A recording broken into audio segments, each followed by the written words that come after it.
All right, well, welcome to another edition of HeartTalk. Today I'm Yes. here with Rob Hoadley. Rob, thank you for being with us today. My pleasure. Thank you for having me. Of course. So, as I look at your badge, I Oh. see a long history of a lot of different things. But at the very top of it, I see probably one of the most important, which is survivor. So, you are a survivor of sudden cardiac arrest. Can you talk to us a little bit more about that and your experience? I'm a Navy veteran. I was going back in the Navy. I had finished my MBA. I was going to go back in as an officer and retire out of the military. I felt like I had unfinished business to do. And it worked out for several months trying to get ready for that. And I was at my best. I was in my best physical condition I had ever been in my life. And I ran the best time I've ever had on a mile and a half, which is the physical readiness test type of part of the run, right?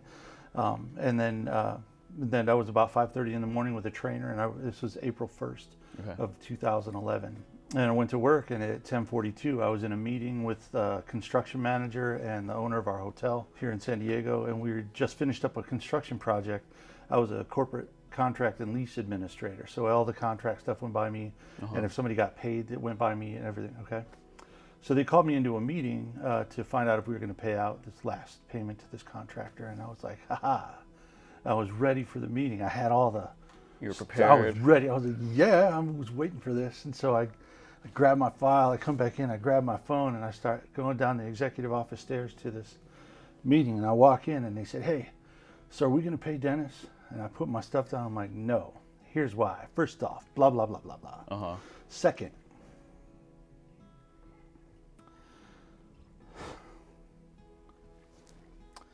and when I hit my finger, which I haven't done now since 2011, when I hit my finger, I died. I fell forward into a full cardiac arrest, and my construction manager caught me by my throat on his forearm, so I didn't hit my face on his computer. And it was April 1st, like I said, and so I do theater, and I'm a performer, and they're like, oh man. They thought you were doing like an April Fool's type. I think so. I really wasn't paying attention at the time, right? I was on the dead side of things. And I started to seize, and they were like, oh, bleep, this is real. Yeah. And he said, Rob, so I put you on the ground as softly as I could. So at the time, I was still a big dude. And so he threw my big butt on the ground and started CPR immediately. Okay. Now, his name is Thomas John Farley, by the way. And I want to make sure everybody hears that in the universe because he's the guy that saved my life. Yeah. And he learned CPR when he was 11 years old in summer camp. And he was 52 when he saved my life and hadn't had a lesson in between. So it just stayed with him to act, and he acted immediately. The AED came to my scene from security, had a dead battery, so it didn't work. So in effect, there was no AED there. Okay. So he continued doing CPR. He ended up doing CPR for 7.5 minutes, bystander CPR continuously, and that is a marathon, man. That is endless. A police officer arrived first and at about the 4-minute mark, but had no AED to save my life. And I've spoken to him several times. We still kind of stay in touch, and he has unequivocally told me, Rob, I never want to talk to you about the day we met ever again. And I can just see the look of helplessness on his face when I talk to him about that. And I'm like, man, I'm sorry you're going through that. But we talk about riding motorcycles and being a dad and buying a house, stuff like that. Okay. So it's fine, and he's cool, but I know that day did not sit well with him because he did not have what he needed. To save your life, yes. So fire department arrives at 7.5 minutes. My first shock is at 8 minutes. That puts me at about a 20% chance of survival. Because you go down about 10% every minute you're in cardiac arrest. And I'm transported to the hospital. I'm shocked a total of 5 times. That puts me at about a negative 30% chance of survival because my heart keeps going back into this arrhythmia. I'm in a coma for 4 days. Yeah. This is really my wife's part of the story. Okay. This is really my kids. Part of the story. So my wife came to the hospital. She was called by my work, said Rob collapsed at work. He's going to be taken to this hospital. You should meet them there. And And they didn't say why or how bad or anything, so that she didn't like crash the car or whatever. Yeah. So she got there, and the overarching idea was that I had collapsed at work because I was dehydrated because I was working out so hard to go to the military. Yes. Well, that wasn't the case, but at one point, so she works at a Lutheran preschool. Now she's the director, which is super cool. Very proud of her. And this vicar, which is like a pastor in training in the Lutheran faith, we're not Lutheran, but that's where it's, anyway. So he followed her to the hospital. Okay. And so he's there and he has his collar on and he's praying, give the doctors the strength and the wisdom and blah, blah, blah, all that, right? Mm-hmm. And the treating physician came out from the triage area and said, are you Mrs. Hoadley? And she said, yeah. Oh, is that your priest? She's like, yeah, sure. Mm-hmm. He said, I need the two of you to come back. She said, all right, let me get my purse. Like, no, ma'am, I need you to hear what I'm saying. Mm-hmm. I need you and your priest to come back. Like, oh. So she gets into the room, and it's a teaching hospital, so there's, 10 or 12 doctors on the periphery of the room watching. Mm-hmm. There's some fluid on the ground. There's packages on the ground from stuff that's been opened. And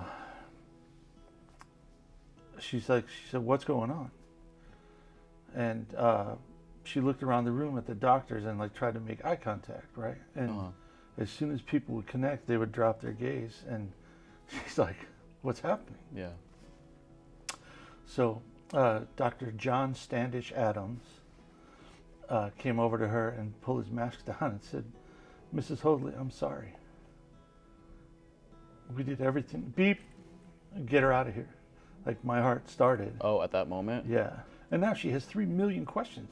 No answers. Yeah. Right? She was just in the room and then she just... no idea. Right, but now she has seen me. Yeah.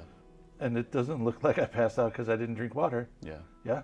And so they work on me for about 45 minutes and then get me up to the cardiac critical care unit in a medically induced coma and started on targeted temperature management to lower my body temperature to reduce the trauma to my brain and vital organs from being without oxygen for so long. Mm-hmm. So I'm in a coma for 4 days. Wake up on the 4th day. They had convinced my wife to go home to get a shower, change clothes, stuff like that. And she was at home.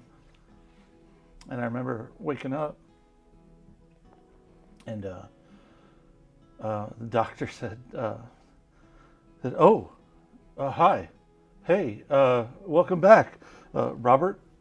And I heard my brother say, no, his name is Rob. Yeah. I was like, oh, cool, Sean's here. And then the doc said, hey, can you squeeze my finger with your right hand? I'm like, yeah. Mm-hmm. So I'm squeezing his finger. He's like, all right, cool. He comes around the other side. Can you squeeze my finger with your left hand? I'm like, yeah, let's get this over with, right? I don't know what's happening. Yeah. So I'm squeezing his finger. He's like, man. He said, come on, one time. I'm like, I hear my sister start to cry. And I'm like, well, that's weird. Mm-hmm. Sean's here. Dawn's here. Sean's from Chicago. Dawn's from Arizona. And I'm not squeezing this guy's finger, and I think I am. Yeah. So I squeeze hard, and he said, come on, all I need is one. And I'm like, oh no. And all I remember is everything going black, and I went back into a coma. Meanwhile, my wife's back on the way to the hospital. Mm-hmm. So she gets there, rushing into the room. And the doctor stops her. It's like, hey, we need to talk. She's like, no, I need to take, no, we need to talk. Mm-hmm. Your husband did regain consciousness momentarily. He had motor deficit on his left side. We weren't fully able to assess that. Mm-hmm. He went back into a coma. If your husband wakes back up, he may not be able to care for himself. You should start thinking about alternative care.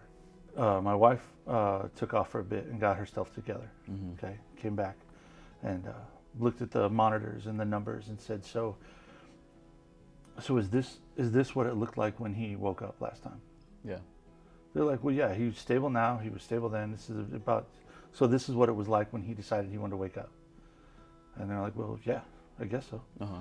Okay, well, we'll wake him up. Like, ma'am, no, we're gonna wait another day. No, we're not. She said, if I'm going to start thinking about alternative care, it's going to be today. So wake him up. And so they slowly went through their processes to bring me out of a coma, bring my body temperature back up, stuff like that. I woke up, I had no motor deficit on my left side, and I walked 212 feet to my next room. Wow. And the doctor was like,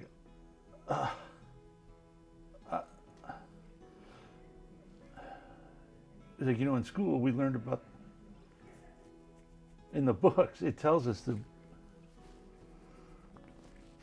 Rob, I've never seen anything like this before. Yeah. I've been doing this 23 years, I've never seen it. I'm like, okay, well, you've met my wife, right? He's like, yeah. So well, when she says wake up, you wake up. It's going to happen. I mean, look, I firmly believe that's why I woke up in the ER, in the triage area. Yeah. I believe very strongly that's why, because she came in the room. Yeah. So in the hospital 13 days, I have an implantable device in my chest. Okay. I had 4 broken ribs. Excellent. Thank you. Never thought about, because there are people that talk about this Good Samaritan stuff, and it's like, man, if I do CPR and I break somebody's ribs, I don't want to get sued. It's like, dude, I swear to you, that was the last thing on my mind, dude. I didn't think about suing anybody. Anybody. You were happy to be alive, I was right? alive. That was so great. And so that was, so I had 5 cardiac arrests that day, right? Oh, wow. So on the way to the hospital, I was shocked 5 times out of that rhythm. So 5 times.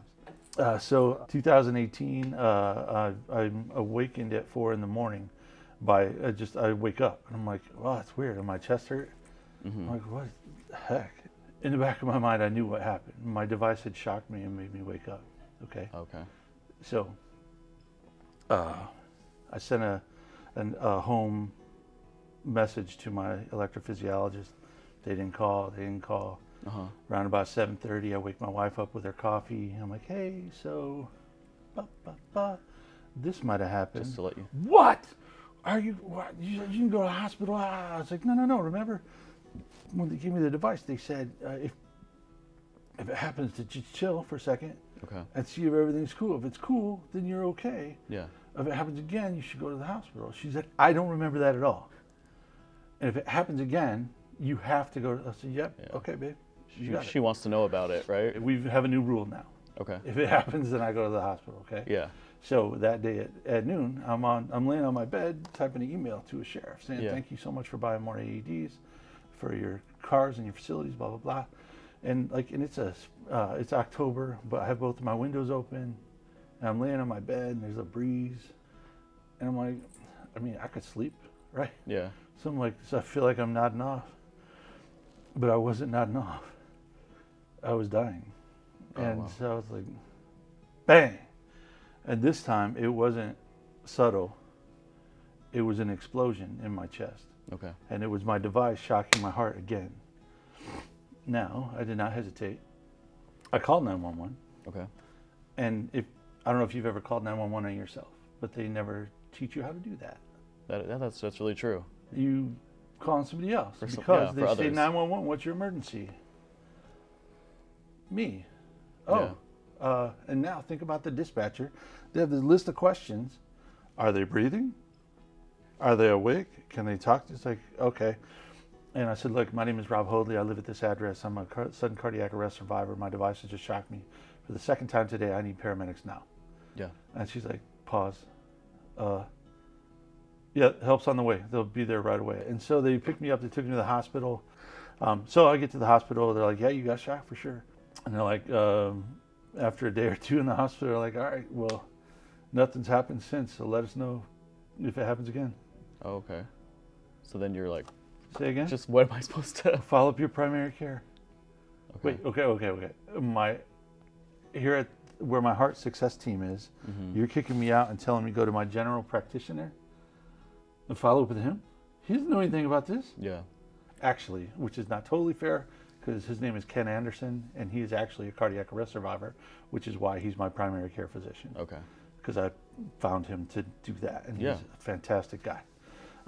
And so I was like, and so I left there thinking like, well, what are you supposed to do? What the hell am I supposed to do? Yeah.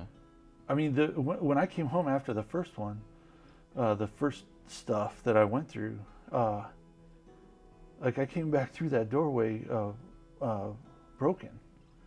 less than, a source of liability, a source of insecurity, worry, concern. Oh, Rob, did you take your meds? Oh, are you okay? Why are you in the bathroom so long? Yeah. And I mean, that's not who I am. That's not who I was in my house. Yeah. With my kids or my wife. No. Hey, can you reach that on the top shelf? Heck yeah, I can. Yeah. Can you lift this for me? Yeah, I can. And at the time too, like you said, you were in the best shape of your life. So now it happens again, and now I'm like, oh my gosh, is this going to keep happening the rest of my life? Yeah. Then we'll fast forward a bit to February of 21. Sitting on the couch, going to take my wife, my aunt to the airport. She's going to go back to Chicago, and I had another one just sitting on the couch. So that was number 8. And I went to the hospital. Yeah, you got shocked, man. Your battery's starting to run a little bit low. We should probably set a date to change that. Okay, cool. We set a date for April to change it. And then they're like, vaya con Dios. Let us know if it happens again. I'm like, Jesus, this can't be. Yeah. This can't be like the exit interview for this, man. There's got to be a standard thing in place where psych comes to talk to me. Yeah, some kind of procedure to explain and just because make I you even feel. I said to the people in the emergency room that were treating me, I'm like, hey, before my wife gets here, get psych down here.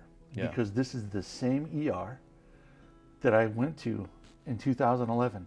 I'm in the same room, man. She's going to go through the same doors. If you don't think that's going to come back to her, you're out of your mind. So she needs to have somebody here. Well, nobody ever came. Yeah. So one piece of this, I think one of the things we had talked about before we started was that we need to talk about what we would like other people to learn from what we've been through. Yeah. And one of those is directly at the medical care system, that while our survivors and co-survivors are in the hospital, we're so blessed and lucky to have survived it, but now real work has to happen. And this event, the first piece of it, almost cost me my whole family, man. Yeah. Because my post-traumatic stress from the Gulf War smashed into post-traumatic stress of cardiac arrest and my mortality being right up in my face. Yeah. And there were times I just could not control who I was. It's called emotional lability. Okay. And it's the sudden change in mood, behavior, or activity that is often inappropriate for the circumstance. Okay. And what that manifested to me is nobody in my house is going to be bigger or louder than me, right? And so sometimes that would just happen. Yeah. It's like, oh my God. And I would be on the side, like looking at myself, like, Rob, what are you doing? What are you doing? And so there's a very real mental and emotional component to that I think we miss quite a bit. Okay. And I'm trying to work on that with other people, and it's a slow haul, but we're trying. But I think that is true. I think a lot of times we focus on the physical, you think your heart, they were able to restart it and things like that, but we don't always think about all the emotional, the emotions that follow, not just for you, but for your family, for your loved ones, the support that you're given. And essentially with that device, every time you're being shocked, you're surviving again, so like you said, you're going through all of that again. And so, yes, the care is there, but what about the aftercare? And I feel like that's something that you really can speak about to us. Yeah, and that's a very good point, because the mental and emotional toll this takes is different each time. Yeah. And it's not always an each time for people, because I haven't even finished talking about how many times this has happened, which is crazy. But the February of 21 was number 8. But then Christmas Eve, we were down in Mexico at a place called East Cape doing fishing. We were fishing in dirt roads, ATVs. It was fantastic, a great vacation. Like 14 or 15 people from around the country and our family all met at this little hotel, and it was just amazing. And so the morning of Christmas Eve at sunrise, I snuck an ATV out. I mean, it was ours, but I didn't want to start it and wake everybody up. So I snuck it out and I rode it down to the coast, and I'm like 4 feet from where the water hits the sand, right? And I'm from San Diego, so I see the sun set over the water all the time. Yeah. But I don't ever see it rise over the water. So I was like, I'm a nerd, I want to check that out. So I went down there, and the colors were amazing. The air tasted good. It felt good. The temperature was perfect, and I'm just sitting on this ATV like, man, what a great vacation we've had. This is pow. Oh no. Oh no. I just got shocked out of a cardiac arrest. And 911's not a thing. Nobody's here. It's dawn. Yeah. Cell phone service with my wife has been spotty. My only choice was, well, I mean, I had choices, right? I could lay down in the sand and die, or I could start the ATV and ride it back to the hotel in an arrhythmia, in a tachycardic rhythm. And the second shock happened in front of the hotel as I was parking the bike. Wow. I was able to send a message from my phone and my device to my electrophysiologist in La Jolla, California. Okay. But she was in Sweden on holiday. So she got it in Sweden, called back to La Jolla, California. And by that time, when that stand-in doctor got it and called my wife, we were already at the hospital. Okay. And I say that for real. It was a room. It was a building that had rooms. Okay. And some medical equipment from what era, I don't know. Yeah. But I ended up being shocked by my device 15 times that day in 8 hours. And wow. I was conscious for all 15 of those. And one of the things about cardiac arrest is you lose consciousness. Okay. Right? Unconscious, unresponsive are two things that paramedics or dispatch listens for if they're coding out help for a cardiac arrest. But I didn't lose consciousness. So my device was catching it before the blood flow stopped to my brain to the point that I passed out.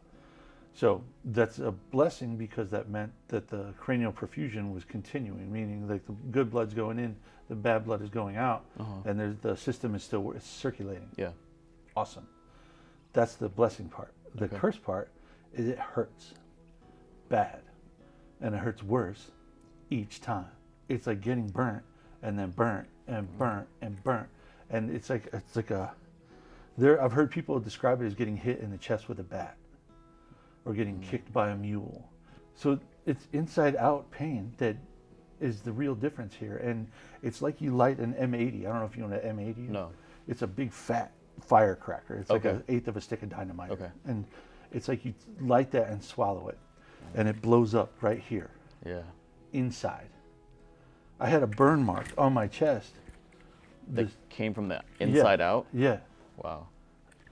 That's 15 times on one day. Yeah, That's... I had 4 broken teeth because my teeth clack Clench. together. Everything does that.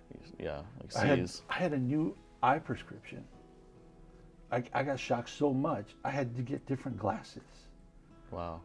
I was laying in this ICU in Mexico, and they said, "Hey, I think we have to do an emergency ablation, like to go in and cauterize part of your heart that's making this happen, or an emergency pacemaker replacement." I'm like, here? No. We need to focus on getting me out of here. That's what we need to do. Get me back to La Jolla where my team is, then I'm good with that. Yeah. But my wife got into the consulate, the U.S. consulate. She got in there on Christmas, Saturday, in Mexico. Got in, updated our immigration paperwork because we were supposed to leave Christmas Eve. Yeah. Updated our paperwork, secured an ICU bed for me in La Jolla, and secured a jet to take me out of Mexico Sunday morning at 8 a.m. So it sounds like your wife really knows how to I'm get like, things done. I was like, how She's the did best you do person to that? have on your team. Totally. Anyway, it just blows me away. But then I get back here, and now I'm at 23 times being defibrillated outside of the hospital. I hope it stays at 23. I don't want to do this anymore. But there are a number of things that in my life that have changed. Like so socially, I don't get out as much. I don't do the things I used to love to do as much. My wife wants to go to Disneyland Paris, but she's petrified to get on a plane with me to fly that far. There are just triggers that happen all the time, but I know I'm incredibly lucky to still be around. Yeah. And so I have changed my entire focus to I don't have to, but I get to. in life, whether it's a job or whatever. Like walking by today, Yeah. I get to. So that's awesome. I don't have obligations. I have opportunities. Yeah. And that's in everything I do, because it's the truth. Somebody, you could have a cardiac arrest anywhere, anybody, anytime. In the best Doesn't shape matter of your what life. shape you're in. Bronny James just had one, was saved by his old AED. Yeah. DeMar Hamlin was saved by his old AED on a football field. Two at the top of their game athletes. Christensen, a couple years ago on the Danish soccer team, was saved by his old AED. Yeah. These are the people you'd be like, no way are they going to have a cardiac arrest. And then there are other people that are at risk and they just avoid these symptoms or signs or whatever, and it just happens. Yeah. So it's amazing to me that we still go out and get 30-year mortgages and 5-year car notes, and we're like, oh man, when I retire, I'm going to travel with my kids. Yeah. Really? You want to wait? Oh, when they get out of college, we're going to, what? Look, dog, if you want to be somewhere, go there. Yeah. If you want to go do something, you want to travel with people, go do it. Yeah. Do it now. Okay, plan for it, right? I'm not saying quit your job, sell your house, and just of go, right? course. That's ridiculous. But my point is that don't just wait. Plans are great if you're going to be here to do it. When I think too, like you said, that get to mentality. Yeah. You know, you get to do it. You know, some things maybe have changed in your life, but instead of maybe dwelling on that, you've kind of you've shifted your focus on the get to. Mm-hmm. And I know you said you're selling AEDs now. That's your business. So how has that transpired? You know, man. So, as far as I know, from what I've been told, more than 20 people have been saved by devices that I've helped place. Wow. How does that make you feel? Man, it's why I get up. Yeah. It's why I keep going. This is a mission. And my wife's like, go do it, man. Yeah. Do your thing. You know, because there's a level of understanding from my family. And I'm trying to just establish credibility and a playing field where it's like, look, I'm not doing this just to get money. That's not my point. My point is I would give it to you, man. Yeah. I would give it to you if I could. My life overall is fantastic. Mm-hmm. It's fantastic. There's this one part that's really crappy. Yeah. Right? And it's really, really crappy when it does get that way. Mm-hmm. But everything else, man, is so good. And there's so much of it, of our life. Anybody can look at the things that are going wrong and say, that's it, man. This sucks. Mm-hmm. And what about all this? What about all of this? This is all good, man. Yeah. Look over here then. Don't look at that anymore. Yeah. There's a guy, a ski instructor, who said, you know, when people learn how to ski, they do their little pie shape and they go down really slow, you know, because the closer you get, the faster you get, like that. Yeah. And one of the things he says is don't concentrate on the trees. There's going to be trees. It's a mountain. Yeah. There's going to be trees. Don't look at those. Look at this open white space. That's what you want to concentrate on, because that's where you're going to go. Yeah. Because dig it, in life, if you find something bad, like a tree, and you focus on it, that's where you're going to hit. Yeah. But if you're in the open white space and you fall in cool like snow. Yeah. That's cool. I like that. That's now okay. Get up and go again. But fall in that open white space, and the open white space represents the good in your life, right? Yeah. And so that's what I try to do, is focus on that. It's hard. You know, I'm like, oh, it's so easy. It's not easy. But I think that's what you have to do to have a good life, you know? Yeah. No, I really appreciate your honesty, because I think a lot of times we think of sudden cardiac arrest as you had it, you were brought back to life, and now you're living your life. You know, but there's so much more to that. Oh, you know, as you said, the emotional toll, the family, the just wanting to get back to your life and live it how maybe you did before, and now you're not able to. You know? But I love your optimism and how you're speaking to people, and how you've kind of championed a cause, and now you're kind of have a mission and you're going out to do that. What's something that maybe you would say to someone, not just the person who is a sudden cardiac arrest survivor, but their family or their loved ones, you know, helping them to get through this time? Well, you can't do it alone. You can't do it by yourself. If you just sit in a room thinking about how you're going to get it done yourself, you're wasting your time, because you get into your own mind and you start, and so your emotions come to you differently at different times. They come to you either in a linear fashion, where it's like one after another, right? Like, I'm scared of this, now I'm embarrassed because it didn't go right, now I'm mad but it's linear. Or they can come all at the same time. Yeah. And then it's up to you now to process, like, okay, all these emotions, which one do I prioritize? Which one do I grab and say, oh, I should be upset about that? And so that can happen if you try and do it all by yourself, but talking to other people is the best way to do it that I have found. Okay, other people have, there are a bunch of different alternative treatments out there. Of course. I'm not poo-pooing any of them, because if it works for you, rock it, do your thing. But what's really helpful is that there are a lot of resources, like through the Sudden Cardiac Arrest Foundation. They have a part on their website that speaks to different resources that people can go get that are national, and then you can hone that down into your local piece of that, right? They also have another subset that we've launched called CASA, which is Cardiac Arrest Survivor Alliance. Okay. And it's a different mix of clinicians and co-survivors and survivors, and like there's a couple graduate students that are getting grassroots data out of people and interviews there. So finding those kind of resources is really important. Professional counseling is incredibly important, because listening to your friend or your bartender or your hairdresser or whatever is not it. You need somebody to lead you where you need to go, and so there are resources, and then anybody can reach out to me if they have questions about those resources, because I'm an open book, man. Yeah. And I have an international network of community of people that will help whomever, wherever, and I'll do anything I can to help somebody get through this better than I did. Okay. Yeah. What is really important to understand is that everyone, including you, have been through something. Everybody's been through like a car crash, or a birth of a baby on the side of the road, or a robbery, or a lung cancer, or a breast cancer, or domestic violence, or something. Everybody's been through something and has survived through that. In fact, if you can hear my voice, you've survived a global pandemic, right? Yeah, that's so true. we are all survivors of that. But we do it, and we do it, and we do it. And so my question is, and my challenge to you and to anybody is, how come we can't do that to each other every day then? How come I can't elevate and celebrate you as a person and what you believe in and what you don't believe in, and just say, cool, that's you, be you then? My point is that if we move toward the side of elevating and celebrating everybody as a survivor, like you're going to see at this conference, man, what a better world this would be, dude. Yeah, it would be so much better. If they're going through stuff, if somebody is going through stuff related to cardiac arrest or not, find somebody to talk to. It's easier now than it's ever been. Telehealth is amazing, and it works.